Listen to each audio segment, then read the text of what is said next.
In 1968, a Stanford biologist named Paul Ehrlich published a terrifying book called The Population Bomb. It opened with a grim prediction: the battle to feed all of humanity is over, and hundreds of millions of people are going to starve to death. At that time, every voice was warning us about the same thing: exponential growth. We were convinced the planet would be overrun by humans, consuming every resource like locusts. We were told the world was simply too full. But if you fast forward to today and fly a drone over the rural towns of Japan or the elementary schools of Seoul, you will see something Ehrlich never predicted. Silence, empty playgrounds, abandoned houses rotting into the forest, schools being converted into nursing homes. The bomb didn't explode. It imploded. We are witnessing the most significant structural shift in human history: the Great Reversal. For the first time since the Black Death in the 14th century, the global population is on the brink of shrinking. But this time, it is not caused by a plague. It is caused by our own choice. This is the invisible brake on the global economy. For 200 years, modern capitalism has relied on a simple formula for growth: more people buying more things, borrowing more money. This model assumes an endless supply of new consumers and new workers. But that supply line has been cut. What happens to an economic system built on more when the reality is less? This isn't just about fewer babies. It means the end of the cheap labor that built our iPhones, the collapse of the pension funds promised to you, and a fundamental rewriting of wealth. In this investigation, we are going to look past the daily stock market noise and expose the quiet yet massive demographic force that is about to hit your wallet. To understand the mechanics of this crisis, we need to look at one specific number: 2.1. This is the replacement rate. In a developed nation, the average woman needs to have 2.1 children just to keep the population stable. The 2 replaces the parents, and the 0.1 accounts for children who tragically do not survive to adulthood. If a country stays at 2.1, its economy has a stable base. If it goes above that, like the United States in the post-war baby boom, you get a demographic dividend, an explosion of young workers driving productivity and consumption. This is the economic tailwind the world has enjoyed for decades. But today, that number is flashing red across the globe. In the US, it has slipped to 1.6. In China, official numbers hover around 1.0, though many demographers suspect it is much lower.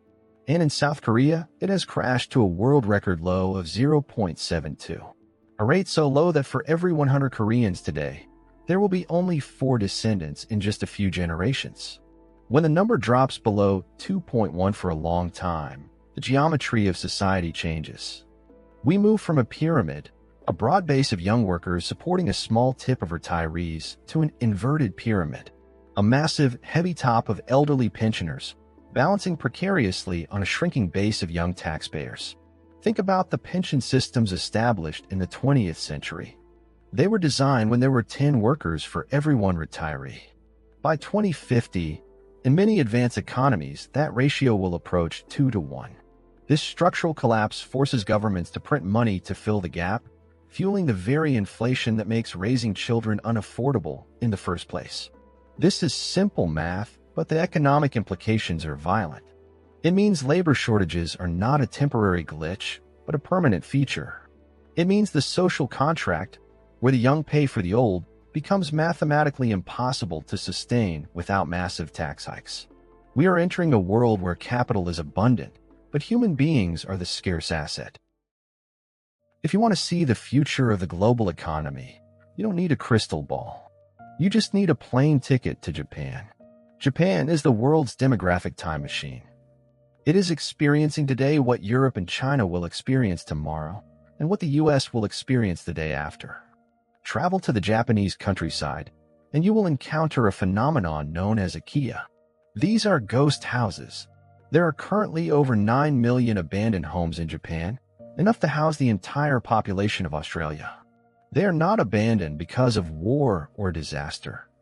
They are abandoned simply because their owners died and there was no one left to inherit them. Economists often talk about Japan's lost decades, the period of stagnation that began in the early 90s. For years, Western analysts blamed this on bad banking policies or corporate inefficiency. But looking back, we can now see another culprit.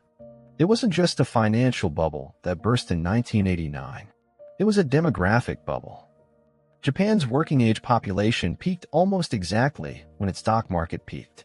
As the workforce began to shrink, the engine of growth ran out of fuel. The profound lesson from Japan is that demographics is destiny. You cannot sustain 5% GDP growth when your labor force is shrinking by 1% every year. The Japanese government has tried everything. Subsidies, robots, even a minister for loneliness. Yet, the population continues to fall by nearly 1 million people every year. But here is the scary part. Japan grew rich before it grew old. It had decades of high-tech dominance to build a cushion of wealth. The nations following in Japan's footsteps today do not have that luxury. Japan was a slow leak. What is happening in the rest of East Asia is a dam collapse. While Japan offers a glimpse of the past, China and South Korea reveal the acceleration of the crisis. We are no longer talking about a decline. We are talking about a cliff. For decades, China was the engine of global growth, powered by an endless supply of young workers moving from farms to factories. This was the demographic dividend that kept prices low for the entire world. But the bill for the one-child policy has finally come due. China is facing the 4-2-1 problem for grandparents, 2 parents, and only 1 child to support them all. This creates an impossible burden on the youth. Official data shows China's population has begun to shrink, but the speed is unprecedented. It took France 115 years to transition from an aging to an aged society. China is doing it in just 25 years. This is what economists call getting old before getting rich. Then there is South Korea. If 2.1 is stability, South Korea's fertility rate of 0.72 is statistically terrifying. It is the lowest in recorded history for a nation at peace. In Seoul, the rate is even lower, around 0.55. This is not just a trend. It is a mathematical emergency. Schools are closing across the country not because of funding cuts, but because there are literally no children to fill the desks. Why does this matter to you? Because East Asia is the world's factory. As the supply of Chinese and Korean workers dries up, the era of cheap manufacturing ends. Labor shortages in the world's factory mean higher wages, which means higher prices for everything from sneakers to solar panels. The deflationary force of China's rise is reversing. We are importing inflation directly from their demographic crisis. The invisible brake is beginning to screech. For the last 40 years, the safest bet in the world was real estate. Buy a home, wait 10 years, and sell it for a massive profit. This belief is the bedrock of middle-class wealth in America, Europe, and especially China, where 70% of household wealth is tied up in property. But this entire system rests on a theory known in economics as the greater fool theory. Here is how it works. It doesn't matter if an asset is overvalued, as long as there is someone else, a greater fool, coming along behind you to buy it at a higher price. In the housing market, that someone else is the next generation. But what happens when that generation is half the size of the one selling? We are approaching a moment of peak housing. As the baby boomer generation begins to sell off their family homes to downsize or pay for care, the market will be flooded with inventory. But the millennials and Gen Z are smaller in number and significantly poorer. Mathematical models predict a great repricing. In rural areas and second-tier cities, we could see a collapse in value similar to what happened in Detroit or rural Japan. Houses don't just lose value. They become liabilities. You still have to pay taxes and maintenance, but you cannot sell them. This creates a terrifying feedback loop. If housing prices stagnate or drop, the wealth effect disappears. People feel poorer, so they spend less. Banks see their collateral shrinking, so they lend less. Real estate isn't just a part of the economy. In many ways, it is the economy. And it is built entirely on the assumption of population growth. When you remove the people, the foundation crumbles. While asset prices like houses might fall, the cost of living is about to do something very different. We are entering a paradoxical era. asset deflation combined with service inflation. For the last 3 decades, we outsourced labor to countries with young, growing populations. This kept the cost of services and goods artificially low. But as the global workforce shrinks, labor regains its bargaining power. The laws of supply and demand are undefeated. When workers are scarce, their price goes up. This sounds good for wages, but it is a nightmare for costs. Consider the most labor-intensive sector, healthcare and elderly care. As the population ages, the demand for nurses and caregivers will skyrocket. But the supply of young people willing to do these difficult jobs is plummeting. The result? The cost of care will explode. We are already seeing this. Shortages of plumbers, electricians, and nurses are driving up service costs faster than the general inflation rate. This is the stagflation trap, a stagnant economy with high inflation. Central banks are ill-equipped to fight this. Their main tool is raising interest rates to cool down demand. But raising interest rates doesn't create more nurses. It doesn't birth more truck drivers. You cannot fix a demographic hole with monetary policy. The uncomfortable truth is that the era of cheap services is over. In a depopulating world, human time becomes the most expensive commodity.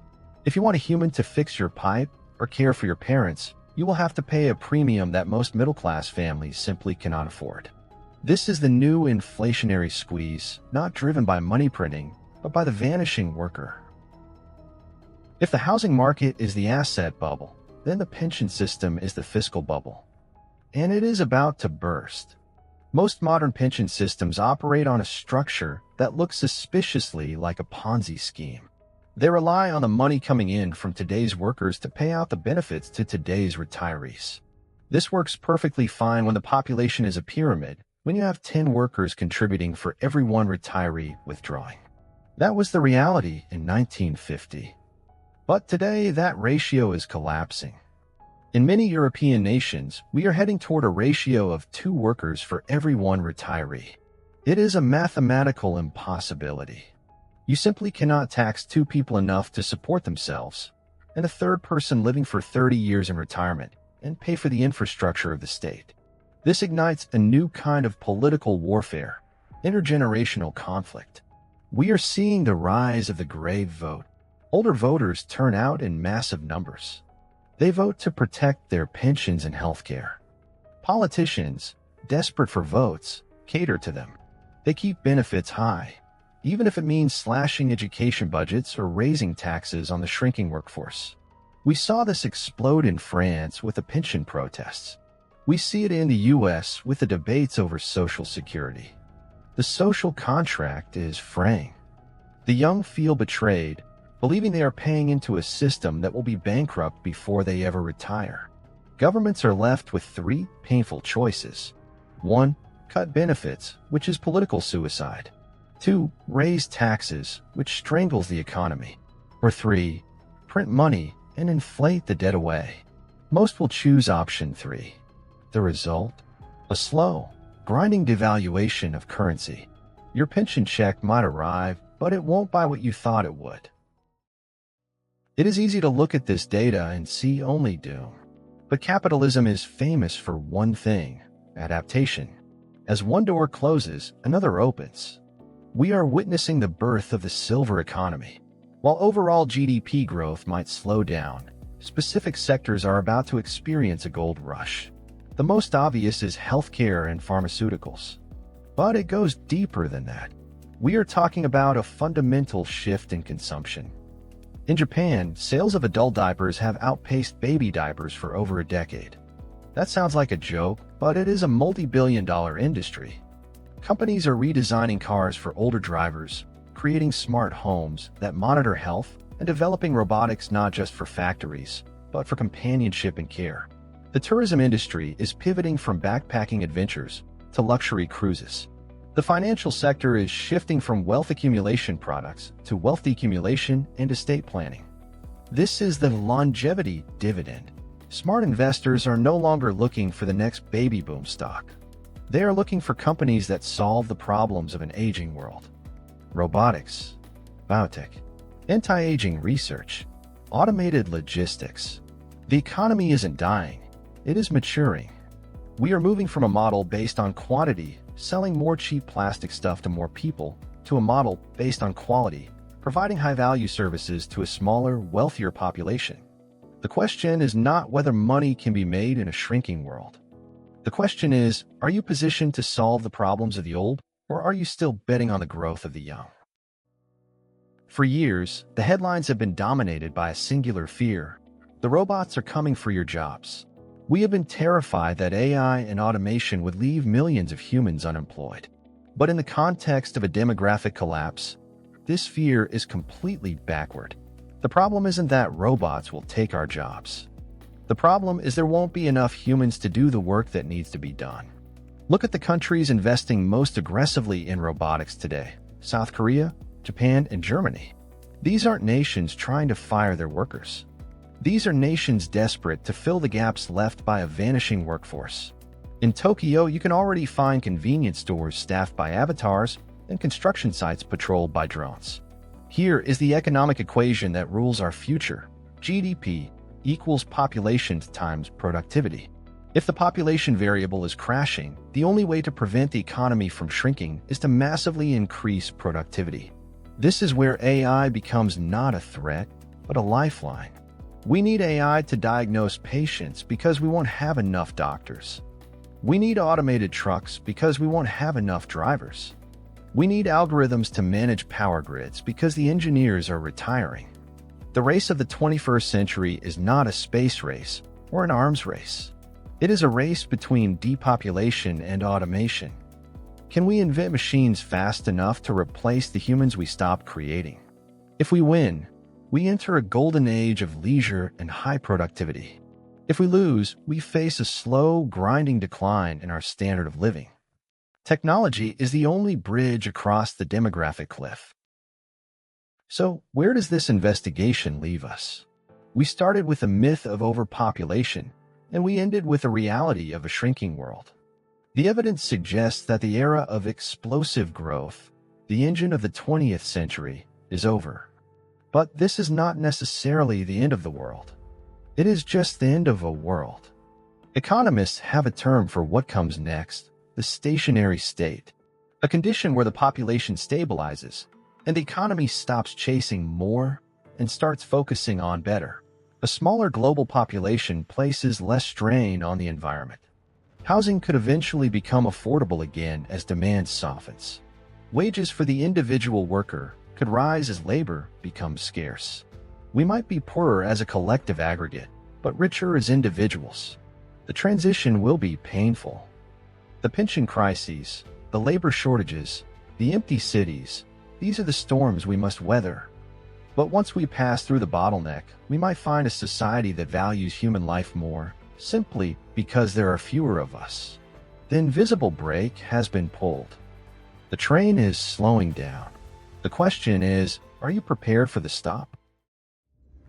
Before you go, I want to ask you a difficult question.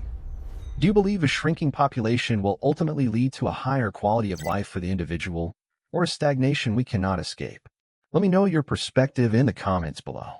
If you found value in this investigation and want to support our documentary storytelling, please consider liking this video and subscribing to Stratum Logic.